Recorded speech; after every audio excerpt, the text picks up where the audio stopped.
Dá sa na Slovensku podľa vás hovoriť o tom, že ženy a muži majú rovnoprávne postavenie? Možno začnite vy, pani Bútorová. Dá sa hovoriť o tom, že možno na papieri áno, ale v skutočnosti nie.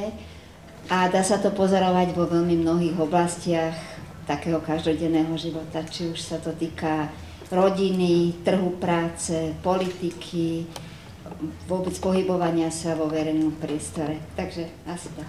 Nejde ani tak o to povedať, že nemajú ženy rovnaké postavenie, ale ide skôr o to, že aby sme sa učili to vidieť, aké postavenie majú ženy, aké majú muži, ktoré skupiny sú kedy znevýhodňované, a to je dosť ťažké sa to učiť pozorovať, pretože sme vlastne učení a navykované, aby sme to nevideli. To je podľa mňa dosť také jadro toho sporu. Tu je takou prvou otázkou, ktorú si ľudia kladú a kde vnímajú určitý rozdiel, že tie nerovnosti v postavení žien a mužov sú viditeľné a ľudia ich pripúšťajú, ale nie vždy ich pokladajú za diskrimináciu. Niekedy sa im väčšmi pozdáva ten pojem znevýhodnenia alebo nerovného postavenia. No, nechcela by som tu nejako veľa tých čísel vyprodukovať, ale poviem aspoň zopár, ktoré hovoria o tých nerovnostiach. Najprv tá najkľúčovejšia oblasť, a to je vlastne oblasť rodiny a vlastne z takého aspektu, že kto sa na čom podieľa a koľko práce sa vkladá do fungovania rodiny a domácnosti. Podľa našich výskumov taký zhruba odhad je asi taký, že v priemere žena do týždňa odpracuje o 16 hodín viac v domácnosti a v starostlivosti o rodinu ako muž. Tak z tohto si potom môžete vyvodiť vlastne takú predstavu o tom, že čo to znamená z hľadiska participácie v iných oblastiach spoločenského života. Aké je to dáva možnosti potom na pracovisku, aké možnosti to dáva preto, aby bola zapojená do nejakého verejného života, či už ako dobrovoľníčka v občianskej sfére alebo v politike. Skúsme teda vysvetliť, čo sú to tie rodové stereotypy a fungujú aj na Slovensku, v čom konkrétne? No to je tiež jedna z oblastí, ktoré viac uškodím, než pomôžem, keby som vám to tu začala nejako zjednodušene vysvetľovať. Pretože o rodových stereotypoch je strašne veľa literatúry a je to veľmi komplikovaná záležitosť. A tí z vás, čo študujete humanitné vedy a zaujímate sa o takéto sofistikované vedy, tak vás odkazujem na knižnicu Aspektu a na literatúru v rôznych jazykoch, už aj v slovenčine a v češtine. Naozaj sa dá veľmi zjednodušene povedať, že rodový stereotyp je to, ako sme nacvičené a navyknuté vnímať nejaké predpoklady o ženách, o mužoch, ale ono sa to potom stále rozrôzňuje. A čím viac sa tomu venujete, tak tým zistíte, o koľko je to komplikovanejšie. Takže naozaj nechcem to zjednodušovať a preto vlastne ani nebudem úplne nejako adekvátne na tú otázku odpovedať. Pretože už aj to, keby som teraz začala klásť nejaké príklady, tak by som asi hovorila stereotypne, preto sa tomu vyhnem.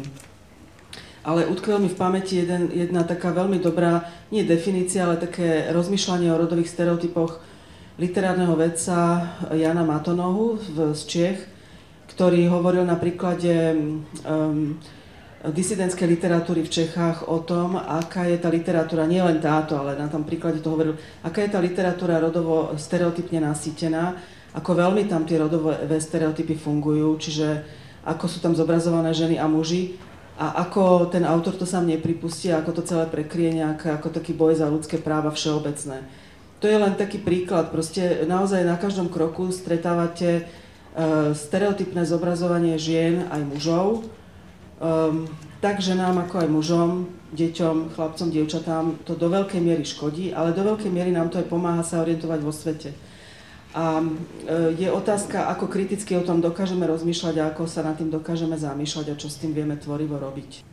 Čo je teda potrebné? Je potrebné, aby zmenili myslenie muži alebo predovšetkým ženy? Čo si o tom myslíte obe? No, to kritické myslenie, na to by som sa odvolala. Ako sa tak na vás pozerám, asi ste vysokoškolská mládež, mladí ľudia, ktorí niečo asi študujete a dúfam, že ste zvedaví na svet a na veci a problémy okolo seba. A presne rodové stereotypy sú taká vec, na ktoré sa síce dá pozerať aj veľmi sekernícky a jednoducho a vtedy je to v podstate možno aj nezaujímavé a na ktoré sa dá pozerať takým tým otáznikoidným spôsobom, že a čo vlastne, tak vtedy je to veľmi zaujímavé a vtedy zistíme niečo aj o sebe.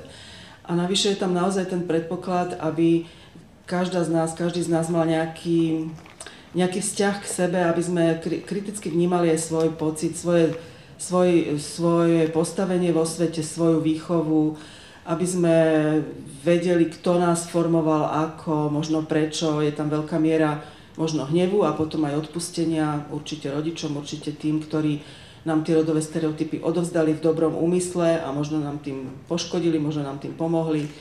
Proste naozaj je to veľmi komplikované a nerada by som to takto rozroznila, že komu pomáhajú, či mužom viac alebo ženám viac, lebo aj mužom rodové stereotypy môžu veľmi škodiť v mnohých oblastiach. Taký najmedializovanejší príklad je, ktorý sa asi týka staršej kategórie ľudí, keď po rozvode dávajú treba z deti len ženám ako automaticky, tak to je tiež rodový stereotyp.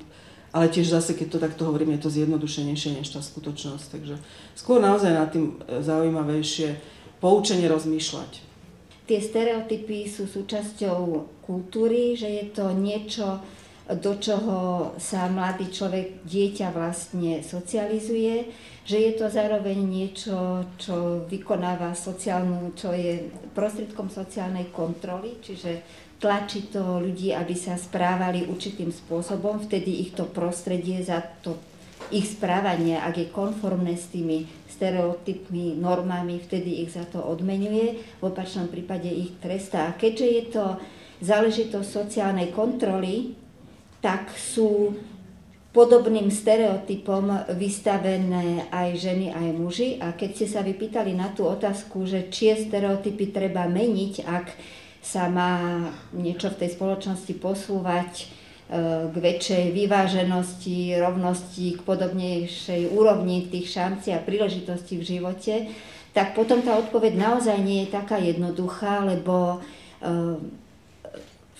v nejednom prostredí je to tak, že aj ženy sú udržiavateľkami a kontrolórkami a prísnymi dohliadačkami na to, aby sa iné ženy, povedzme mladšie ženy, ich dcéry, niekto blízky z toho prostredia, neviem koho z toho, čo dané prostredie pokladá za to normálne, za tú normu, ako sa treba správať. To je samozrejme v prvom rade záležitosť prostredia takého konzervatívnejšieho, povedzme vidieckého prostredia, menších obcí a tak ďalej, ale tam tie stereotypy fungujú veľmi tvrdo a veľmi tvrdo doliehajú aj na mužov, aj na ženy a často tými, ktorí tie stereotypy udržiavajú, sú aj ženy. Takže. Predsa sa pokúsim trochu zjednodušiť a možno byť taká konkrétnejšia. Nedávno sa veľa písalo v novinách o tom, že ženy stále zarábajú oveľa menej ako muži, aj keď sú v rovnakých pozíciách. Čím to je? A skúsme možno podložiť aj čísla. Je to asi tak zhruba o štvrtinu nižší priemerný príjem, ktorý má žena. Platí to v podstate bez ohľadu na to, že či je to vysokoškolské prostredie, alebo sú to jednoduchí ľudia, ktorí majú iba základné vzdelanie. Dvaja porovnateľní jednotlivci s rovnakou dĺžkou praxe, v rovnakom veku, s rovnakými predpokladmi vlastne zarábajú odlišným spôsobom. Znovu tu vstupujú do hry mnohé očakávania spoločenské, ktoré vlastne toto spôsobujú. Na začiatku profesiovej kariéry žien a mužov, napríklad vysokoškolsky vzdelaných, ten rozdiel nebýva ešte taký veľký, ale potom, keďže sa predpokladá, a to sa často aj väčšinou deje, že mladá žena z toho pracovného procesu sa na nejaký čas vzdiali, pretože sa stará o rodinu, o deti, a v minulosti to platilo do značnej miery, že ten návrat nebol taký okamžitý, tak muži za ten čas urobia väčší pokrok v tej svojej kariére, sú v istom období vnímaní ako bezpečnejší, spoľahlivejší, ako tí nositelia kontinuity v tom zamestnaní.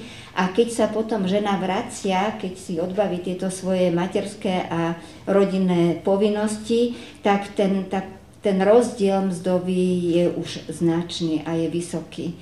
Zaujímavé na tom je to, že tá žena nemusí ani mať deti, nemusí byť ani vydatá, nemusí mať vôbec takéto ambície, venovať sa o rodinu, napriek tomu na ňu spoločnosť a zamestnávateľ väčšinou pozerá ako na tú, ktorá pravdepodobne pôjde tiež touto dráhou, čiže to dopadá vlastne v nemalej miere aj na tie ženy, ktoré vlastne ten svoj spôsob života majú veľmi podobný tomu spôsobu života mužov.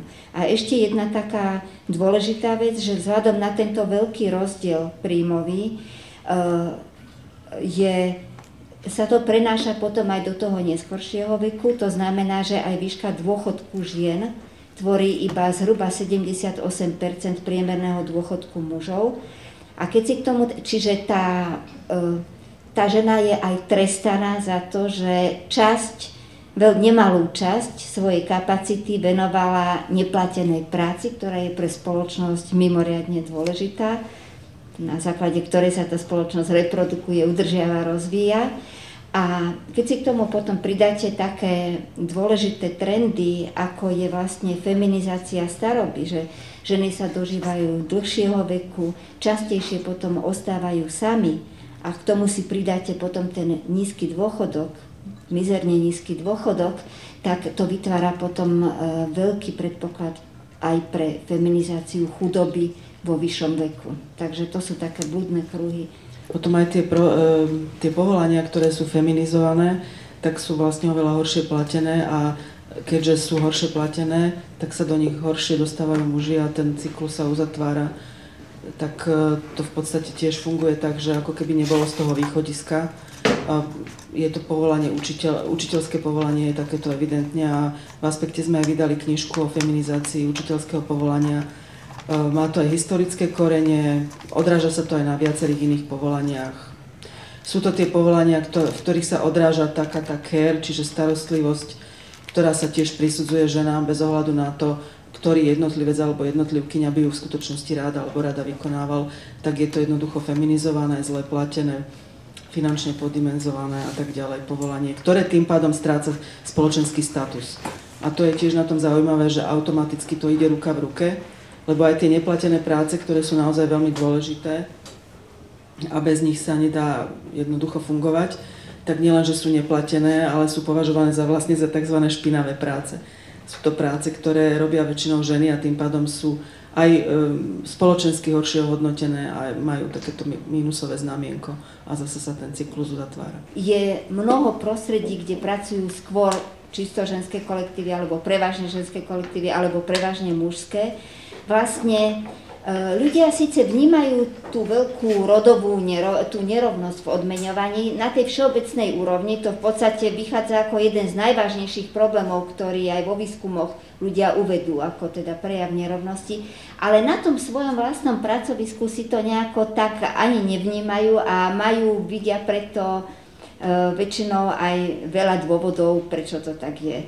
Presne aj pre tie povinnosti, ktoré tam väčšinou žena plní ešte iné mimo práce, vlastne sú také zložky tej mzdy, ktoré potom vychádzajú výrazne lepšie pre muža, všelijaké prémie, nadčasy, pracovanie v neštandardnom čase a tak ďalej. Čiže sa vyskladá potom tá mzda do vyššej úrovne a veľmi málo prípadov na Slovensku máme, kedy by boli ženy išli za to, že sa cítili diskriminované a znevýhodnené finančne do sporu so svojím zamestnávateľom.